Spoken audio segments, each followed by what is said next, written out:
ഉൽപ്പത്തി പുസ്തകം 28 അധ്യായം.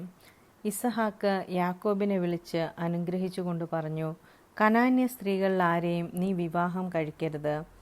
പാദാൻ ആരാമിൽ നിന്റെ അമ്മയുടെ പിതാവായ ബത്തുവേലിൻ്റെ വീട്ടിലേക്ക് പോവുക. അമ്മയുടെ സഹോദരനായ ലാബാൻ്റെ പുത്രിമാരിൽ ഒരാളെ ഭാര്യയായി സ്വീകരിക്കുക. സർവശക്തനായ ദൈവം നിന്നെ അനുഗ്രഹിച്ച് സമൃദ്ധമായി വർദ്ധിപ്പിച്ച് നിന്നിൽ നിന്ന് പല ജനതകളെ ഉളവാക്കട്ടെ.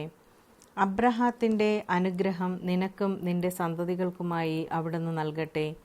നീ ഇപ്പോൾ പരദേശിയായി പാർക്കുന്നതും ദൈവം അബ്രഹാത്തിന് നൽകിയതുമായ ഈ നാട് നീ അവകാശപ്പെടുത്തുകയും ചെയ്യട്ടെ. അങ്ങനെ ഇസഹാക്ക് യാക്കോബിനെ പറഞ്ഞയച്ചു. അവൻ പാദാൻ ആരാമിലുള്ള ലാബാൻ്റെ അടുത്തേക്ക് പോയി. അരമായനായ ബത്തുവേലിൻ്റെ മകനും യാക്കോബിൻ്റെയും ഏശാവിൻ്റെയും അമ്മ റെബേക്കായുടെ സഹോദരനുമാണ് ലാബാൻ. ഇസഹാക്ക് യാക്കോബിനെ അനുഗ്രഹിച്ചതും പാദാൻ ആരാമിൽ നിന്ന് ഭാര്യയെ കണ്ടുപിടിക്കുന്നതിന് അവനെ അങ്ങോട്ട് പറഞ്ഞയച്ചതും ഏശാവ് അറിഞ്ഞു. അവനെ അനുഗ്രഹിച്ചപ്പോൾ കനാന്യ സ്ത്രീകളിൽ നിന്ന് ഭാര്യയെ സ്വീകരിക്കരുത് എന്ന് അവൻ യാക്കോബിനോട് കൽപ്പിച്ചെന്നും തൻ്റെ മാതാപിതാക്കളെ അനുസരിച്ച് യാക്കോബ് പാദാൻ ആരാമിലേക്ക് പോയെന്നും ഏശാവ് മനസ്സിലാക്കി.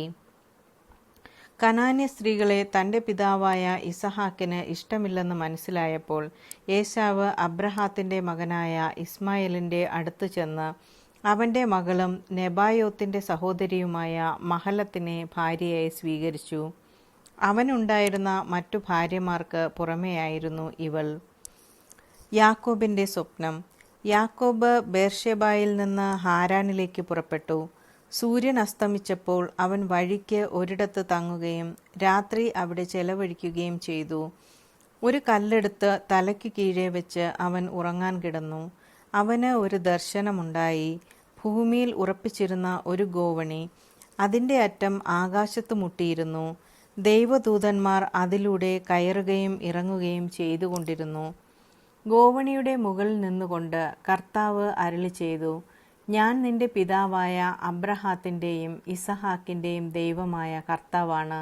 നീ കിടക്കുന്ന ഈ മണ്ണ് നിനക്കും നിന്റെ സന്തതികൾക്കും ഞാൻ നൽകും. നിന്റെ സന്തതികൾ ഭൂമിയിലെ പൂഴി പോലെ എണ്ണമറ്റവരായിരിക്കും. കിഴക്കോട്ടും പടിഞ്ഞാറോട്ടും തെക്കോട്ടും വടക്കോട്ടും നിങ്ങൾ വ്യാപിക്കും. നിന്നിലൂടെയും നിന്റെ സന്തതികളിലൂടെയും ഭൂമിയിലെ ഗോത്രങ്ങളെല്ലാം അനുഗ്രഹിക്കപ്പെടും. ഇതാ, ഞാൻ നിന്നോട് കൂടെയുണ്ട്. നീ പോകുന്നിടത്തെല്ലാം ഞാൻ നിന്നെ കാത്തുരക്ഷിക്കും. നിന്നെ ഈ നാട്ടിലേക്ക് തിരികെ കൊണ്ടുവരും. നിന്നോട് പറഞ്ഞതൊക്കെ നിറവേറ്റുന്നതുവരെ ഞാൻ നിന്നെ കൈവിടുകയില്ല. അപ്പോൾ യാക്കോബ് ഉറക്കത്തിൽ നിന്ന് ഉണർന്നു. അവൻ പറഞ്ഞു, തീർച്ചയായും കർത്താവ് ഈ സ്ഥലത്തുണ്ട്. എന്നാൽ ഞാൻ അതറിഞ്ഞില്ല. ഭീതി പൂണ്ട് അവൻ പറഞ്ഞു, ഈ സ്ഥലം എത്ര ഭയാനകമാണ്!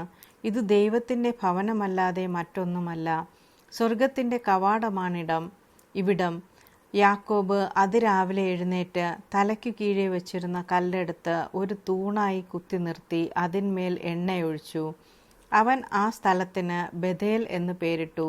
ലൂസ് എന്നായിരുന്നു ആ പട്ടണത്തിൻ്റെ ആദ്യത്തെ പേര്.